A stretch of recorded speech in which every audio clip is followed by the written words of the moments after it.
நம்முடைய பிதாவாகிய தேவனாலும் கர்த்தராகிய இயேசு கிறிஸ்துவினால் உங்களுக்கு கிருபையும் சமாதானம் பெறுவதாக. நாளிலும் கூட நமக்கு ஜீவனை தந்ததும் அல்லாமல் தயை பாராட்டினார் அல்லவா, அவரை துதிக்கலாமா? அநாதி தேவன், அநாதி தேவனும் நடைக்கலமே, அவர் நித்திய புயங்களும் ஆதாரமே. இந்த தேவன் என்றென்றும் உள்ள சதகாலமும் நமது தேவன், மரண பரியந்தம் நம்மை நடத்திடுவார்.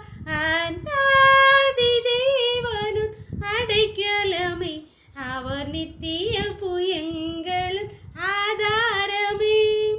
காருண்யத்தாலே இழுத்து கொண்டார் தூய தேவன்பே, இவ்வனாந்திரத்தில் நயங்காட்டி உன்னை இனிதாய் வருந்தி அழைத்தார். இந்த தேவன் என்றென்றும் உள்ள சதகாலமும் நமது தேவன், மரண பரியந்தம் நம்மை நடத்திடுவார். அநாதி தேவன் அடைக்கலமே, அவர் நித்திய புயங்களும் ஆதாரமே. ஒரு வேத பகுதி வாசிக்கலாமா? ஏசாயா 1வது அதிகாரம் வசனங்கள்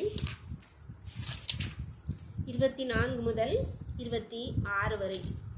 ஆகையால் சேனைகளின் கர்த்தரும் இஸ்ரவேலின் வல்லவரும் ஆகிய ஆண்டவர் சொல்கிறதாவது, ஓஹோ, நான் என் சத்துருக்களின் கோபமாறி என் பகைஞருக்கு நீதியை சரிகட்டுவேன். நான் என் கையை உன்னிடமாய் திருப்பி உன் களிம்பு நீங்க உன்னை சுத்தமாய் புடமிட்டு உன் ஈயத்தை எல்லாம் நீக்குவேன். உன் நியாயாதிபதிகளே முன்னிருந்தது போலவும் உன் ஆலோசனைக்காரரை ஆதியில் இருந்தது போலவும் திரும்ப கட்டளையிடுவேன். பின்பு நீ நீதிபுரம் என்றும் சத்திய நகரம் என்றும் பெயர் பெறுவாய். இங்கே கர்த்தராகிய ஆண்டவர் சேனைகளின் ஏசாயா தீர்க்கதரிசியை கொண்டு சொல்கிறார், நான் என் கையை உன்னிடமாய் திருப்பி இவ்வளோ நாளும் உனக்கு விரோதமாய் என் கையை வச்சிருந்தேன். அதனாலே அநேக கஷ்டங்கள், நீ என்னை விட்டு போனது என் கையை உனக்கு விரோதமாய் வைத்திருந்தேன். அதனால் நீ கஷ்டங்கள், பாடுகள், துன்பங்கள் எல்லாம் அனுபவித்தாய். வேதனைகள், பலவீனங்கள், பாடுகள் எல்லாம் வந்தது. ஆனால் இனி நான் என் கையை உன்னிடமாய் திருப்பி உன் களிம்பு நீங்க உன்னை சுத்தமாய் புடமிட்டு உன் ஈயத்தை எல்லாம் உன் கஷ்டத்தை எல்லாம் நீக்குவேன் என்று சொல்கிறான். அன்பான தேவனுடைய பிள்ளைகளே, குடும்ப வாழ்க்கையிலே பிரச்சனைகள், பாடுகள், பெருமையினங்கள் மத்தியிலே அப்பா எவ்வளோ கஷ்டம் தாங்க முடியாமல் பொறுக்க முடியாமல் கர்த்தரை நோக்கி கூப்பிடுற அன்பு ஜனமே, உங்களை பார்த்துதான் சொல்லுறேன், நான் என் கையை உன்னிடமாய் திருப்பி உன் களிம்பை நீங்க உன்னை புடமிட்டு உன் ஈயத்தை எல்லாம் நீக்கு உன் கஷ்டத்தை எல்லாம் நீக்குவேன் என்று சொல்கிறார். கர்த்தரை நோக்கி ஜெபம் பண்ணலாமா? எங்களை நேசிக்கிறீங்களா அன்பின் தகப்பனே? தர்மையான நாளுக்காகவும் கொடாக்குடி நன்றியப்பா.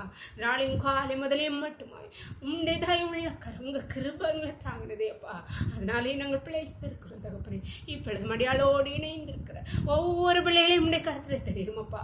கஷ்டங்கள், பாடுகள், பலவீனங்கள் மத்தியிலே நோக்கி கண்ணீர் வடிக்கிற பெருமூச்சு விடுகிற ஒவ்வொரு பிள்ளைகளுடைய அப்பா காயத்தை எல்லாம் கட்டி ஈயத்தை எல்லாம் நீக்கி களிம்புகள் எல்லாம் நீக்கி அப்பா அவர் கஷ்டங்கள் எல்லாம் நீக்கி ஆனந்த கழிப்புள்ள உதடுகளாம் உண்மை துதிக்கும்படியாய் கர்த்தர் அனுக்கிரகம் பாராட்டு.